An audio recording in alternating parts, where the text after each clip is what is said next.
Hello प्यारे साथियों, नमस्कार। आज हम लोग जानेंगे किसके बारे में।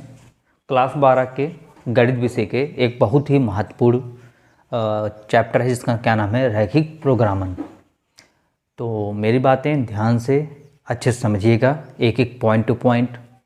देखिए, पहली बात ये है कि रैखिक प्रोग्रामन, इसका जो क्वेश्चन आता है थोड़ा ये बड़ा लगता है। दूसरी बात ये है कि अगर आप ऐसा सोचोगे कि एक बार में हम यहाँ पर समझ जाएं, उसके बाद रिवीजन ना करें, सीधे जाके जब एग्ज़ाम होगा तब उसको करेंगे, तो आप कहीं ना कहीं गलती कर देंगे। इसलिए आपसे गुजारिश ये है कि आप यहाँ पर जो कुछ करवाया जाएगा आप उसकी अच्छे से एक दो बार प्रैक्टिस कर लेंगे तो आपको रैखिक प्रोग्रामन आने लगेगा, ठीक है। और ज़्यादा कुछ में बातचीत नहीं करते हम लोग, नहीं तो वीडियो लंबा हो जाएगा, आपको देखने में भी अच्छा नहीं लगेगा, ठीक है। तो कॉपी पेन लेकर साथ में तैयार हो जाइए। पहले पूरा बेसिक रूल समझिए, ठीक है, कैसे कैसे क्या किया जाता है, एक एक इसका स्टेप समझिए। इससे समझ में आ जाएगा, उसके बाद आप वीडियो की क्वालिटी बढ़ा लीजिएगा, स्क्रीनशॉट लेकर उसको अच्छे से लिख लीजिएगा और एक बार दो बार प्रैक्टिस करेंगे आपको आ जाएगा, ठीक है। और आपसे एक और रिक्वेस्ट ये है कि अगर आपको समझ में आएगा पूरा लेक्चर जो अभी आप बताया जाएगा रैखिक प्रोग्राम के बारे में, तो आप निसंकोच होकर चैनल को सब्सक्राइब करके बेल आइकन बटन को अवश्य दबा लीजिए और उसके बाद इसको अधिक से अधिक लोगों तक शेयर करिएगा, ठीक है। चलें स्टार्ट करें। देखो होता क्या है, हम सभी लोग पढ़े थे क्या, हम लोग सभी लोग क्लास 9 में पढ़े थे, क्या पढ़े थे, रैखिक समीकरण पढ़े थे। क्या पढ़े थे? रैखिक समीकरण पढ़े थे। चलो दूसरा क्या पढ़े थे हम लोग, अभी बताते हैं एक चीज़। दूसरा क्या था? दूसरा क्या था आपका? दूसरा रैखिक असमीका। क्या था? रैखिक असमीका। तीसरा क्या होता है आपका? रैखिक प्रोग्रामन। क्या आता है? रैखिक प्रोग्रामन आता है, ठीक है। देखो रैखिक प्रोग्रामन को हम लोग शॉर्ट फॉर्म में LPP कहते हैं। इसका मतलब क्या हुआ? LPP मतलब लीनियर प्रोग्रामिंग प्रॉब्लम, P मतलब होता है प्रॉब्लम, ठीक है। इसको सबसे पहले एक वैज्ञानिक थे जिनका नाम था LV कैंटोरोविच। क्या नाम था? मैं लिख देता हूँ, किसने दिया था? LV कैंटोरोविच। इन्होंने इसके बारे में क्या किया था? बताया था, ठीक है। रैखिक प्रोग्राम एक ऐसा चैप्टर है, रैखिक प्रोग्रामन एक ऐसा चैप्टर है कि ये क्लास 12 में तो दिया ही दिया है। आप जब आगे कोई बीटेक कोर्स करोगे या कोई MBA करोगे, तो जब बीटेक करने के बाद जब MBA करते हो तो आपको एक मैकेनिकल प्रोडक्शन होता है, उस डिपार्टमेंट में इसके बारे में बहुत कुछ बताया जाता है, क्योंकि इसका उपयोग इतना ज़्यादा है क्योंकि इसके बिना आप कुछ भी नहीं जान पाओगे कैसे आइटम को यानी प्रोडक्ट को सप्लाई किया जाएगा, ठीक है। यानी कितने रुपए में लागत में बनाया जाए कि उसमें आपको कम रुपए भी लगे और आपको अच्छे से अच्छा प्रॉफिट भी मिल सके, लाभ मिल सके। तो रैखिक प्रोग्रामर बहुत बड़ा योगदान है, लेकिन क्लास 12 में है तो हम लोग इसका अध्ययन करते हैं, ठीक है। अब सुनो मेरी बातों को। देखो अगर आपको ऐसा लग रहा होगा कि वीडियो मैं बहुत धीमे धीमे बता रहा हूँ, तो वो आपकी इच्छा है, वीडियो को 1.25 पर या 1.5x पर आप देख सकते हो स्पीड बढ़ाकर, लेकिन कोई मतलब निकलेगा नहीं। एक बार आप अच्छे से समझ जाओ। वीडियो लंबा जा सकता है, मैं मानता हूँ, क्योंकि इसमें बहुत कुछ समझाने वाली चीज़ें हैं, लेकिन एक बार अगर आपके मन में सेट हो गया तो कभी ये भूलने वाला नहीं है, ठीक है। देखो क्लास 9 में हम लोग पढ़ते थे रैखिक समीकरण पढ़ते थे, बिल्कुल पढ़ते थे। क्या पढ़ते थे हम लोग? रैखिक समीकरण पढ़ते थे, ठीक है। और क्लास 9 में क्या होता था, ऐसे ही मैं आपको बताता हूँ, ऐसे ही आपको समीकरण दे दिया, जैसे x + y = 10, तो इसको हम लोग क्या बोलते थे? रैखिक समीकरण बोलते थे रैखिक समीकरण। क्यों बोलते थे? क्योंकि यहाँ पर अगर बराबर आ गया तो क्या कहलाता है? वो समीकरण कहलाता था। तो 9 में आपसे पूछ लेता था यहाँ पर A का मान क्या होगा, B का मान क्या होगा, C का मान क्या होगा। अगर आप लोग मैथ पढ़े हैं तो आप लोग जानते होंगे। तो ऐसा समीकरण रहता था, उसमें कहता था रैखिक समीकरण बनाइए, या कहता था कि ए और बी और सी का मान निकालो, ऐसा था ना। जब हम लोग कक्षा 10 में आए तो इस रैखिक समीकरण का हम लोग कक्षा 10 में क्या पढ़े, अनुप्रयोग पढ़े। कक्षा 10 में कैसे पढ़ते थे, जैसे कि आपको 5 रुपये दिया जाए तो 5 रुपये में आपको 2 किलो सेब मंगाया जाए तो 2 किलो अंगूर मंगाया जाए, तो ऐसे भाषा संबंधित प्रश्न आते थे, तो आप उसको बीजगणितीय रूप में परिवर्तित करते थे और परिवर्तित करने के बाद आप ग्राफ पर उसको डिनोट करते थे ना। तो कक्षा 9 में ऐसा पढ़ते थे। कक्षा 10 में आए तो इस रैखिक समीकरण का क्या पढ़े हम लोग, अनुप्रयोग पढ़ते थे। बात समझ में आया। फिर जब हम लोग कक्षा 11 में आए, क्लास 11 में आए, तो हम लोग असमीका पढ़ते थे। क्या पढ़ते थे, असमीका पढ़ते। ऐसे आता था जैसे x प्लस वाई, ये देखो, इज ग्रेटर देन, ऐसे आता था ना। या दूसरा मान लो x plus y is less than 10, या x plus y is greater or equal to 10, या x plus y is less than or equal to 10। ऐसा समीकरण आता था, आप लोग देखा होगा, 11 पढ़ा होगा, ठीक है ना। ऐसा निशान लगता था, ठीक। अब ये तो हम लोग कक्षा 11 था। अब इसी का अनुप्रयोग एप्लीकेशंस हम लोग किसमें पढ़ेंगे, रैखिक प्रोग्रामिंग में पढ़ेंगे। किसमें पढ़ेंगे, रैखिक प्रोग्रामन में पढ़ेंगे, ठीक है। अब ध्यान से अच्छे समझिएगा, हम आपको डायरेक्ट लेकर आते हैं उदाहरण पर, और एक एक पॉइंट आपके माइंड में सेट करते हैं कैसे लगेगा, ठीक है। एक उदाहरण मैं अपने तरफ से लिख लेता हूँ, लिख लिया जाए। देखिए एक एग्जाम्पल मैं लिखकर आपको बताता हूँ कैसे, ठीक है। इजी मतलब फॉर एग्जाम्पल, जैसे मैं लिखूँ यहाँ पर x प्लस 2y, ध्यान देना अच्छे से, is greater than or equal 10। दूसरा लिख दिया 3x plus 4y is less than or equal 24, ठीक है। और x is greater than or equal 0, y greater than or equal 0, तथा z बराबर 200x प्लस 500y का न्यूनतम मान ज्ञात कीजिए। क्या न्यूनतम मान ज्ञात कीजिए, ठीक है। ऐसे ही क्वेश्चन आपके एग्जाम में आएगा, ठीक है। देख लीजिए आप, हूबहू ऐसे ही क्वेश्चन मिलने वाला, सिर्फ ये सब वैल्यू जो होगी चेंज हो जाएंगी बस, ठीक है। 1, 2, 3 और 4 और तथा z बराबर 2x plus 200x plus 500y का न्यूनतम मान आपको ज्ञात करना है। तो चलें समझें, एक एक पॉइंट आपके मन में सेट हो जाएगा। बस लगातार अपने जोश को बरकरार रखिए, एक एक पॉइंट आपके मन में समझ में आएगा। क्या करते हैं, सबसे पहले हम लोग समझते हैं। देखिए यहाँ पर 3 चीज़ें होती हैं, ठीक है। क्या क्या होता है समझ। एक होता है निर्णायक चर। क्या होता है, एक निर्णायक चर होता है। एक होता है व्यवरोध, व्यवरोध फलन होता है, ठीक है। एक होता है ऋणात्मक चर। क्या होता है, ऋणात्मक चर या फलन होता है, चर या फलन कहते हैं। और एक होता है उद्देश्य फलन। क्या होता है, उद्देश्य फलन होता है। देखो होता क्या, मैं आपको स्टेप बाय स्टेप समझाता हूँ। देखो निर्णायक चर मतलब क्या होता है, ये एक्स वाई पर निर्णय करेगा। तो यहाँ पर निर्णायक चर क्या हो गया, एक्स और वाई, ये सब क्या होता है, निर्णायक चर को हम एक्स वाई। जैसे यहाँ पर क्या अगर ए और बी होता तो निर्णायक चर क्या हो जाता है, ए और बी हो जाता है, ठीक है। समझ में आया।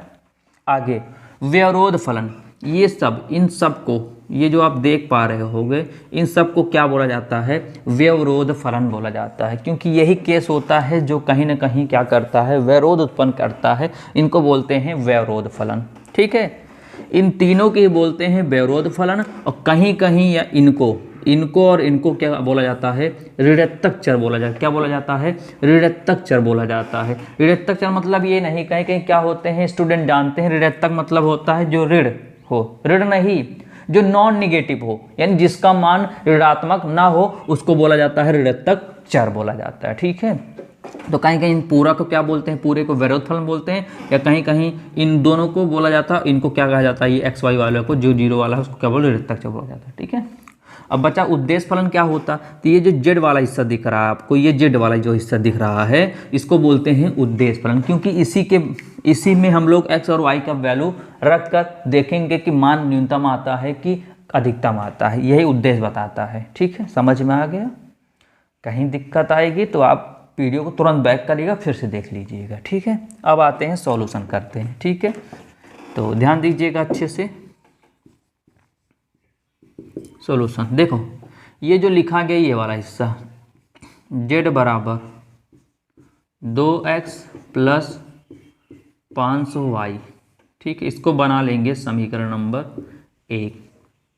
अगला क्या है, x प्लस 2y ये ग्रेटर देन आर इक्वल 10, इसको बना लेंगे समीकरण नंबर 2।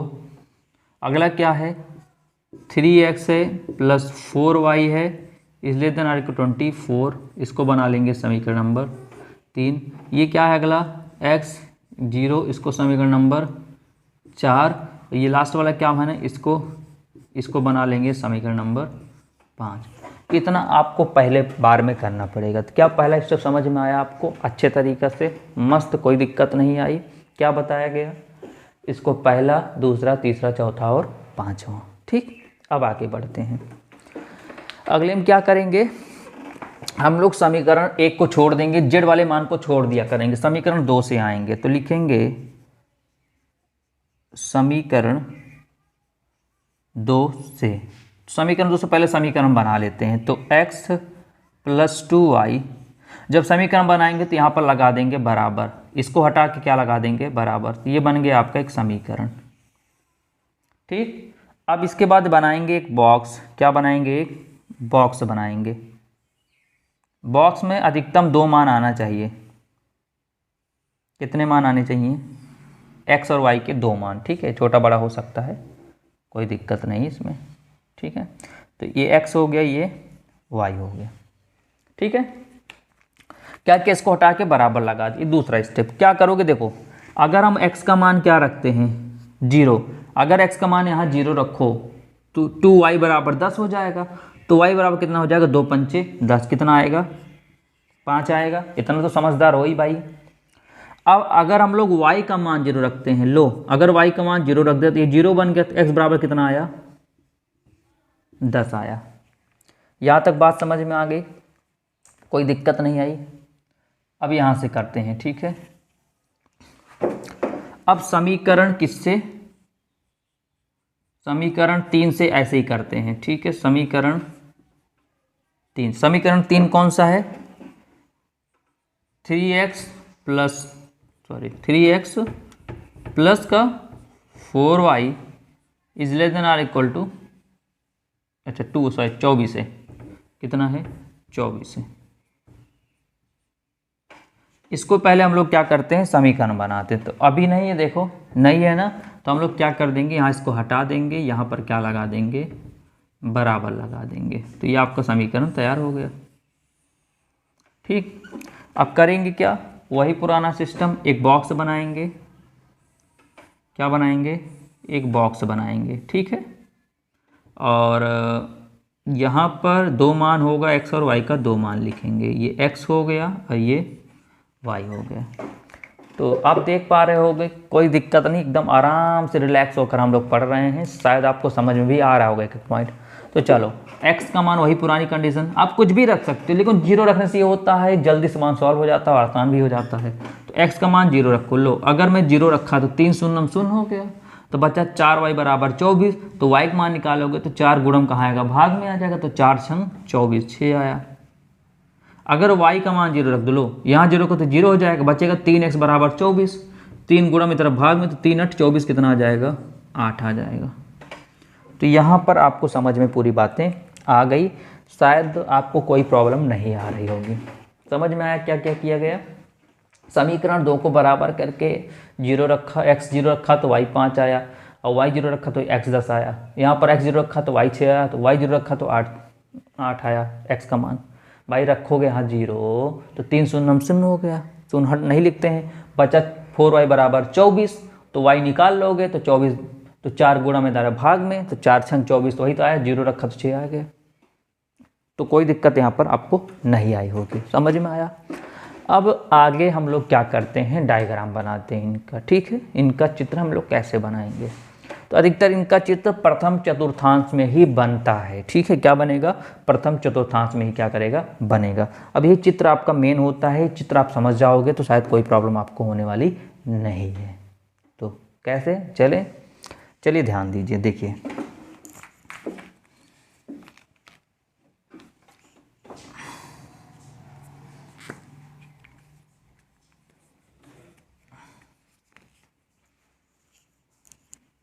देखिए क्या करते हैं, एक प्यारा सा हम लोग क्या करते हैं, डायग्राम बनाते हैं। ये मान लो सीधी रेखा तो नहीं बन पाएगी क्योंकि आपके पास स्केल रहेगा, तो आप सीधी रेखा बना लीजिएगा, ठीक है।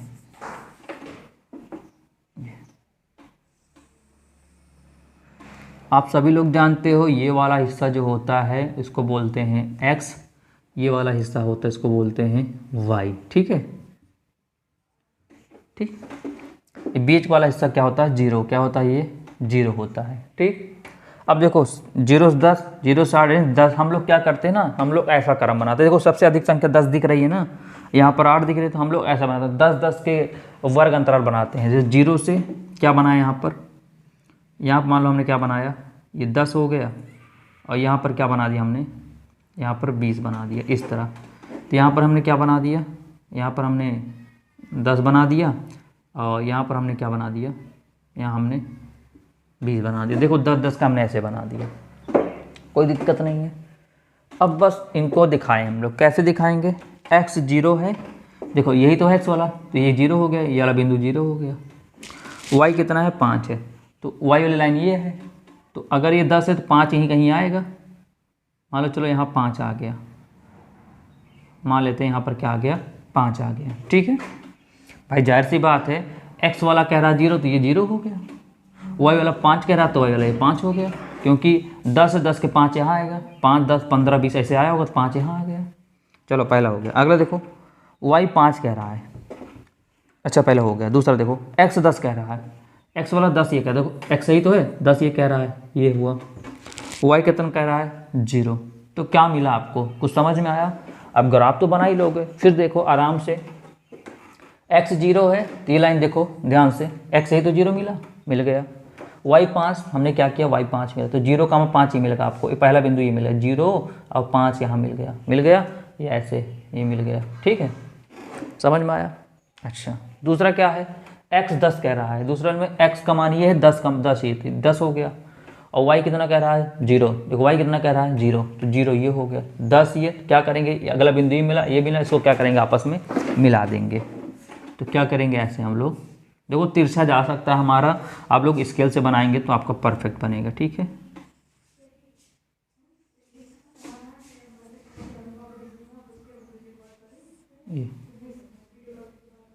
ये 10, ठीक है। तो इसको हम क्या करते हैं, इसको हम ऐसे इससे मिला देते हैं डार्क से, ठीक है। 1 मिनट थोड़ा समय दीजिए, ठीक है, इसमें इंक थोड़ा डाउन हो जाती है ना, ठीक है। तो क्या किया, 0,5 हो गया, ये 0,10 हो गया, तो 5 और 10 वाले को हमने क्या किया, ऐसे मिला दिया, ठीक है। तो देखो इसको हम ऐसे डार्क कर देते हैं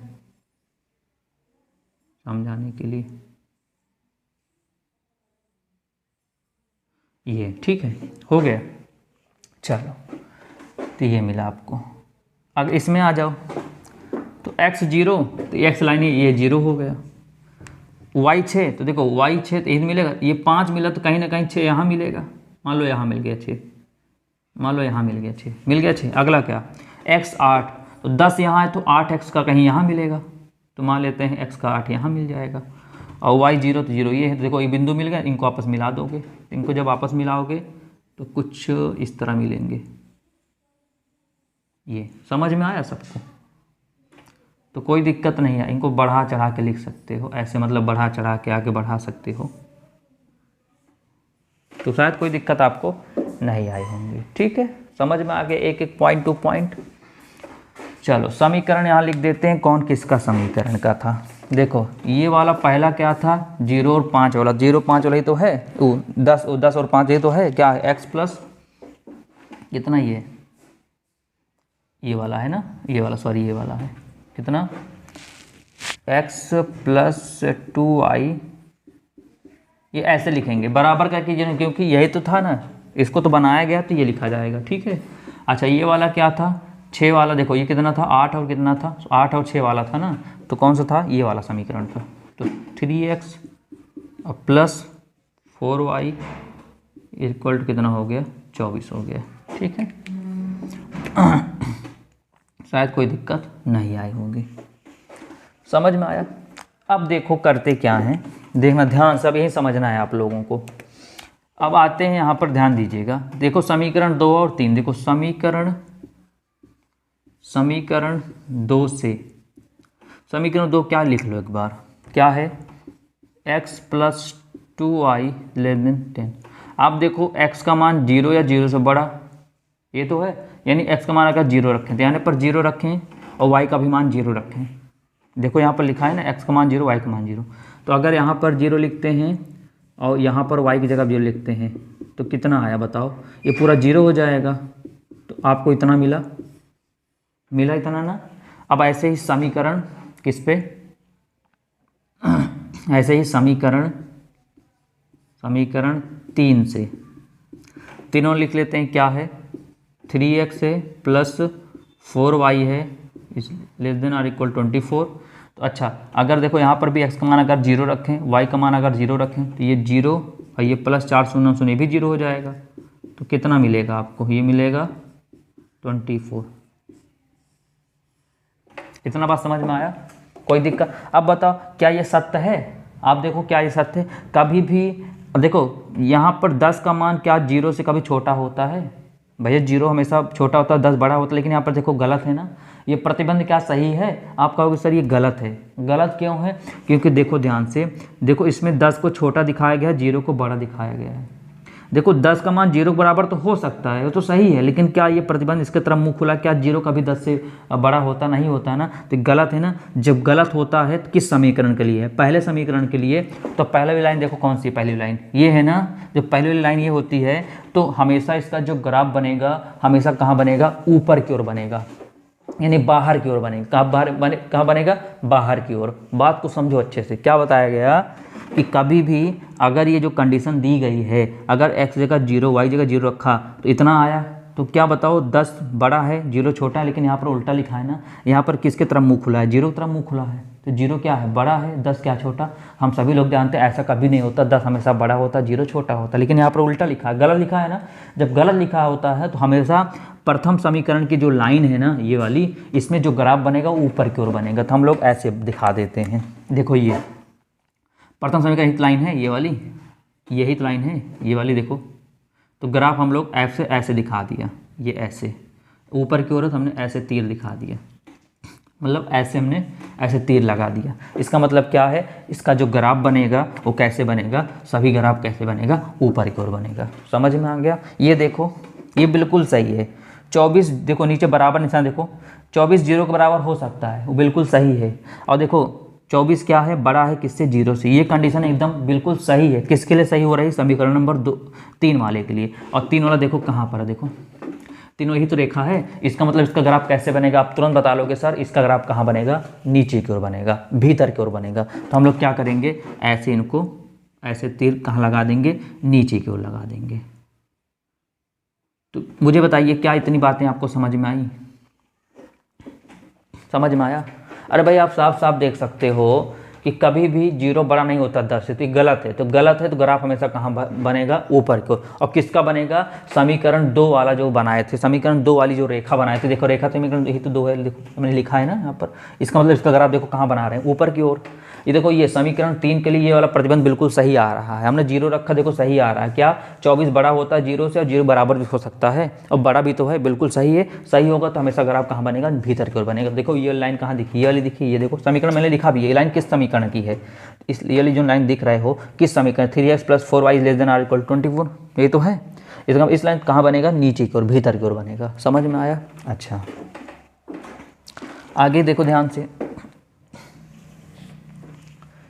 समीकरण 4 व 5 से, समीकरण 4 व 5 से तो क्या है x, देखो इसका मतलब क्या है, एक तो 0 है और दूसरा क्या है y बराबर 0। देखो एक तो कह रहा है x बराबर 0 है, एक कह रहा है y बराबर 0 है, और दूसरे केस कह रहा है कि x का मान 0 से बड़ा होगा, y का मान 0 से बड़ा होगा। तो आप सभी लोग जानते हैं अगर x बराबर 0 होता तो y का मान होता, y बराबर 0 होता तो x का मान होता, हम सब लोग जानते हैं, सरल लेख हम पढ़े हुए हैं। तो इसका मतलब क्या देख पा रहे हो कि x का जो मान होगा 0 से बड़ा होगा, तो 0 से बड़ा वाले तो यही तो है x वाला, यही तो है ना, ये तो है x वाला ना। अगर 0 से बड़ा होगा तो कुछ इस तरह जाएगा x वाली लाइन में, अगर यहाँ पर y क्या है 0 है, यहाँ पर देखो y क्या है 0 से बड़ा है, तो y लाइन ये होगा।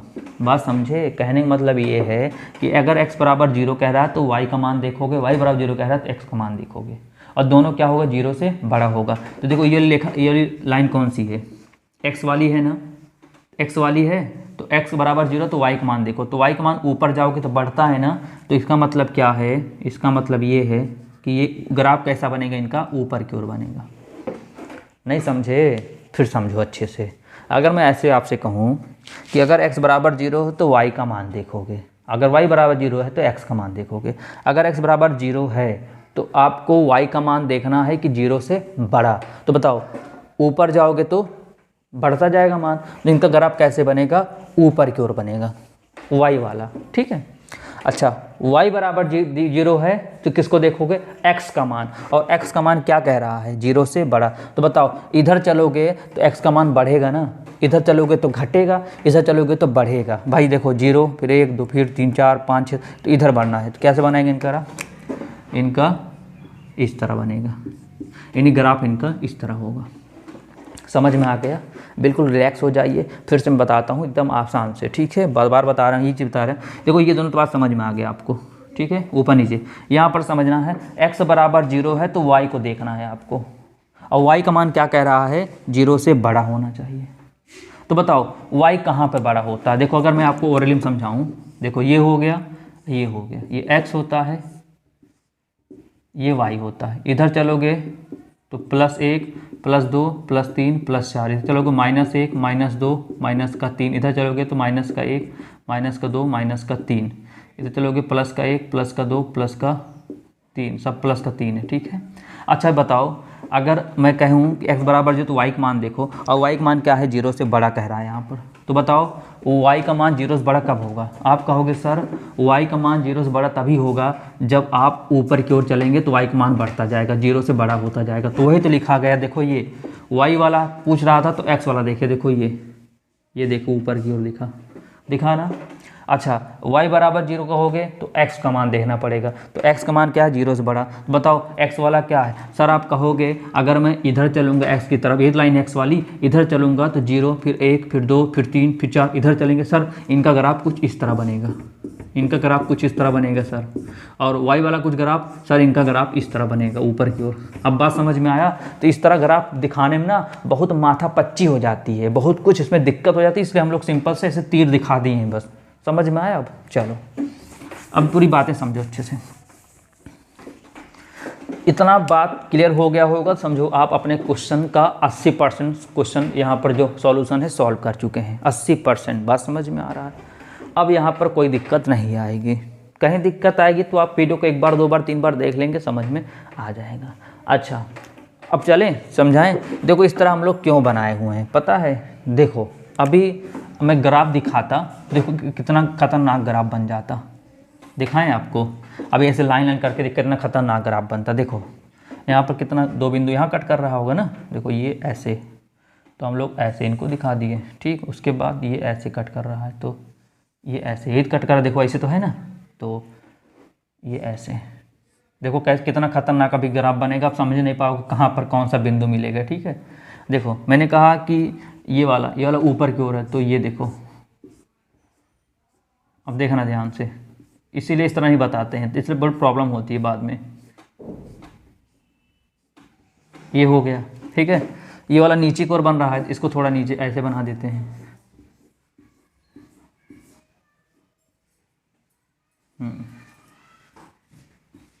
ये हो गया, ठीक है। दूसरा ये ऊपर की ओर है, इनको क्या करते हैं, ये ऊपर की ओर हो गया। अच्छा ये वाला इधर है इस तरफ, तो देखो इस तरफ,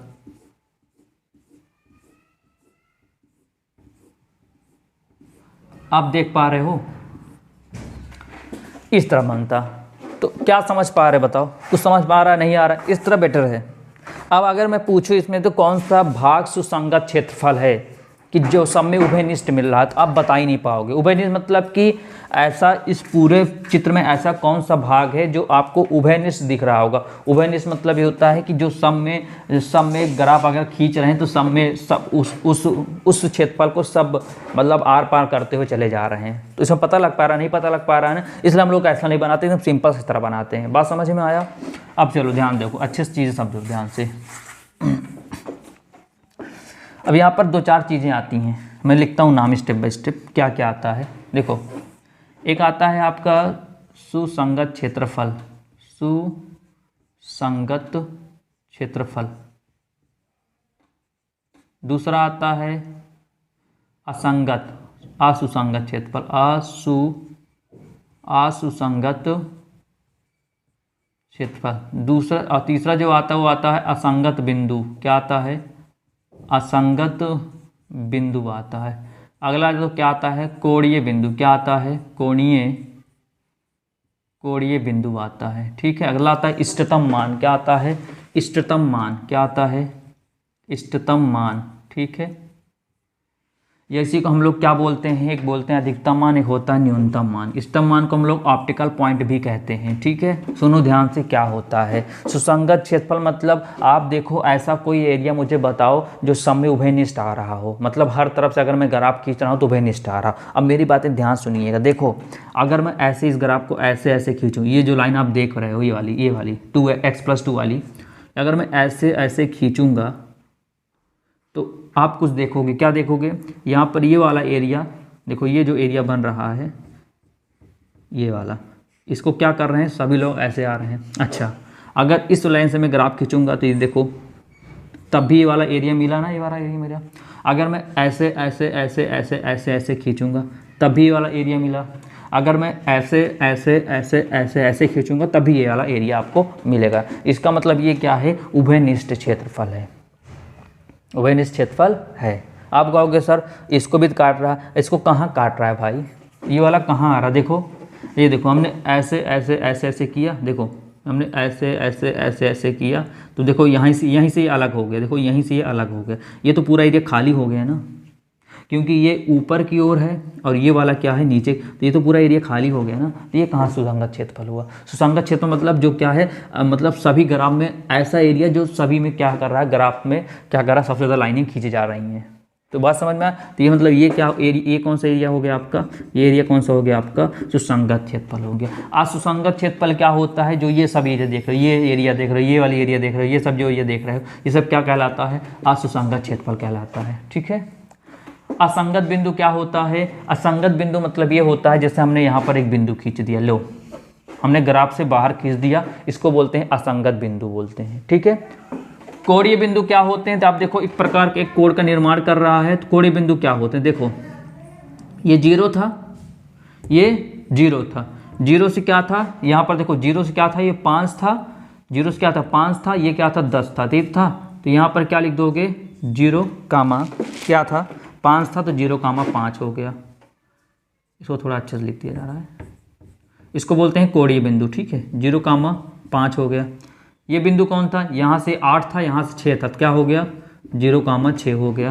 तो ये 0,6 हो गया। तो आप कहोगे सर ये बिंदु मिल गया, ये बिंदु मिल गया, ये बिंदु नहीं मिला मुझे अभी, तो इस बिंदु को निकाल लेंगे। इस बिंदु को कैसे निकालोगे, ये जो समीकरण आपको 2 और 3 है इसी को हल कर लो। तो हल कर लेते हैं यहाँ पर, तो यहीं पर कर लेते हैं, ठीक है ना। तो लिखते हैं समीकरण 2 व 3 से, तो हल कर लेते हैं। क्या है, x+2y, इसको हम लोग बराबर लगाते हैं समीकरण हल करने के लिए भाई, 10 हो गया। और यहाँ पर क्या है 3x है प्लस 4y बराबर 24 है। इसको हल कर लेते हैं। देखो हल कैसे करोगे, आप लोग पढ़े होगे विलोपन विधि, ठीक है, कक्षा 10 में। इसको देखो यहाँ पर 4 है, यहाँ पर 2 है, तो इसको 4 बना लेते हैं। किससे मल्टीप्लाई कराएंगे, 2 से। 2 से कराएंगे तो 2 दूना क्या बन जाएगा, ये 4, ऐसे कर, चलो ठीक है यही कर देते हैं। तो कितना आया, ये हो जाएगा 2x, ये हो जाएगा 2 दूना 4y, 10 दूना 20, ये हो जाएगा 3x प्लस 4y बराबर का 24। अब यहाँ माइनस कर देते हैं, कट गया, माइनस एक्स आया, माइनस का 4, माइनस से माइनस कट गया, x बराबर कितना आया, 4 आया। यानी यहाँ पर क्या मिला बिंदु, यहाँ मिला x का मान 4 मिला। अब y बच रहा है, अगर y का मान यानी x का मान y का मान निकालना, तो x का मान इसमें रख दो समीकरण 1 में। अगर इसमें रखते हैं समीकरण 1 में तो x का मान 4 हो गया, यहाँ 2y बराबर 10, तो 2y बराबर 10 माइनस 4, तो y बराबर कितना आएगा, 6/2, 2 3 6, तो y बराबर कितना आया, 3 आया। कितना आ गया यहाँ पर, y बराबर 3 आ गया। समझ में आया कैसे किया गया आपको भाई। ये तो बिंदु मिला ही था, यहाँ पर जो कट था ये भी कट था, इसी को निकालना था, तो कितना आ गया, 4 कामा। मित्रों इतनी बातें समझ में आ गई होंगी, ठीक है। कुछ करना नहीं था, बहुत आसान था। ये था यहाँ पर 2 मान निकालना था, फिर यहाँ पर देखना था कि संगत है का संगत मतलब सही है कि गलत है। अगर गलत होगा तो ऊपर, सही होगा तो नीचे। बात समझ में आया। उसके बाद क्या था, x 0 देखे थे, यहाँ पर x बराबर 0 है तो y देखो, y बराबर 0 तो x देखोगे। बात समझ में, यानी 0 से बड़ा, वैसे भी आप डायरेक्ट जानो, अगर x का मान 0 देखना है बड़ा, इधर चलेंगे, अगर y का मान 0 से ऊपर चलना है तो इधर चलेंगे। तो वही था, देखो तीर ऊपर की तरह मतलब ऊपर ग्राफ बनेगा, तीर इधर मतलब इधर ग्राफ बनेगा। तो देखो सुसंगत क्षेत्र कौन सा मिला, जो उभयनिष्ठ समय मिला, ये वाला मिला। बिंदु यहाँ से क्या था, 0 से 5 काटा था, यहाँ से 0 से 10 काटा था, यहाँ से क्या था 0 से 6 था, ये वाला बच रहा था। तो समीकरण 2 और 3 को हमने हल कर दिया, तो यहाँ पर x का मान 4 आया, y का मान 3 आया, तो रख दिए। आगे समझ। अब इसे बोलेंगे कोणीय बिंदु, ठीक है। अब क्या करेंगे, एकदम लास्ट और फुल्ली फाइनल हम लोग क्या करेंगे, एक प्यारा सा ऐसे बॉक्स बनाएंगे, और सुंदर सा अच्छा सा क्या बनाएंगे हम लोग, ऐसे बॉक्स बनाएंगे, ठीक है। लो हमने बॉक्स बना दिया, ठीक है। तो यहाँ हम लिखेंगे कोणीय बिंदु, क्या लिखेंगे, कोणीय। इसको कोणीय भी लिखा जाता है, ठीक है, कोणीय बिंदु। यहाँ लिखे क्या हम लोग, कोणीय बिंदु। यहाँ पर लिखे z बराबर, अब आया इसका लास्ट का काम, ठीक है। उद्देश्य, यही उद्देश्य बताएगा इसका।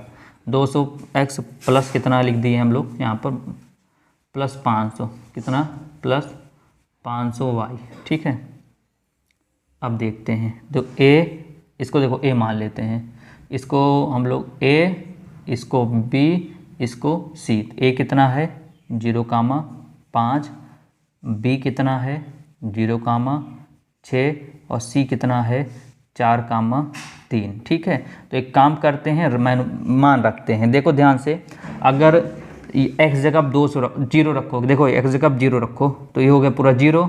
अब y जगह 5 रखोगे तो 50 कितना आया, 2500 आया। फिर z बराबर, x जगह 0 रखोगे तो पूरा 0 हो जाएगा। y जगह 6 रखोगे तो 6 5 30, यानी कितना आया, 3000 आया। अब देखो x जगह पर रखोगे 4, तो 4 दूनी 8, तो कितना आ जाएगा 800। और यहाँ रखोगे 5, तो y जगह पर रखोगे 5, भाई ये होता है x, ये होता है y, तो y जगह रखोगे 3, तो 5 3 1500, तो 8 5 13, कितना आएगा 2300। z बराबर कितना आया 2300।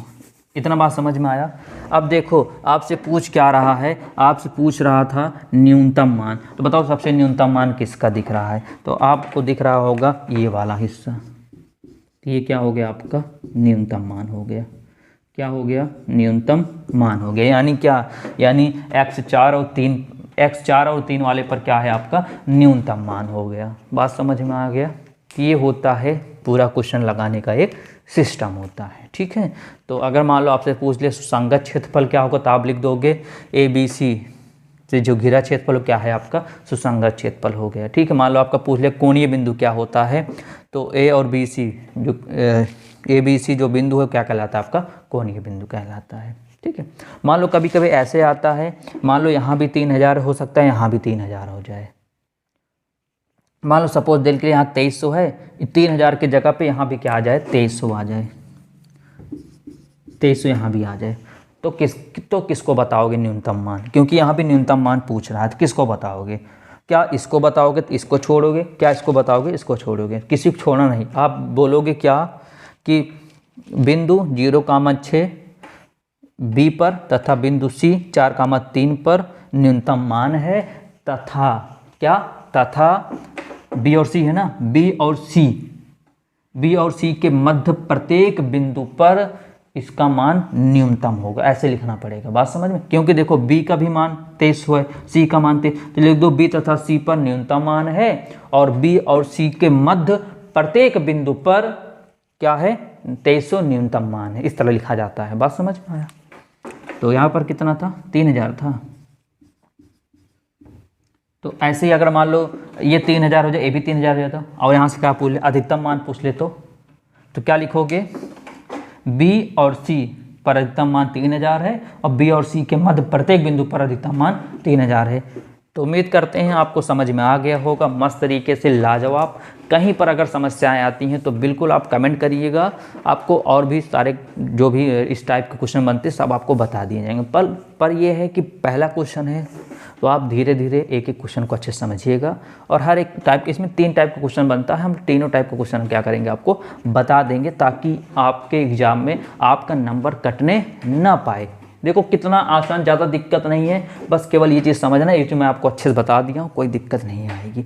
आप 1 बार 2 बार 3 बार खुद से प्रैक्टिस करेंगे तो आएगा, क्योंकि ये सब ऐसा क्वेश्चन है ना, अगर आप सोचो कि नहीं मैं अभी लगा लिया अब सीधे मैं एग्जाम में लगाऊंगा तो कहीं ना कहीं आप गलती करके आओगे। इसलिए आप अभी इसको समझें, उसके बाद इसको अच्छे से क्या करिएगा, घर में बैठकर अच्छे से इसका क्या करिएगा, रिपीट करते रहिएगा ताकि आपके माइंड में क्या हो जाए, सेट हो जाए। तो अच्छा लगा हो तो बिल्कुल आप इसको शेयर करिए और अभी तक अगर चैनल से आप लोग नहीं जुड़े हैं तो प्लीज़ चैनल को सब्सक्राइब करके बेल आइकन के बटन को दबाकर इस चैनल से आप लोग जुड़ जाइए।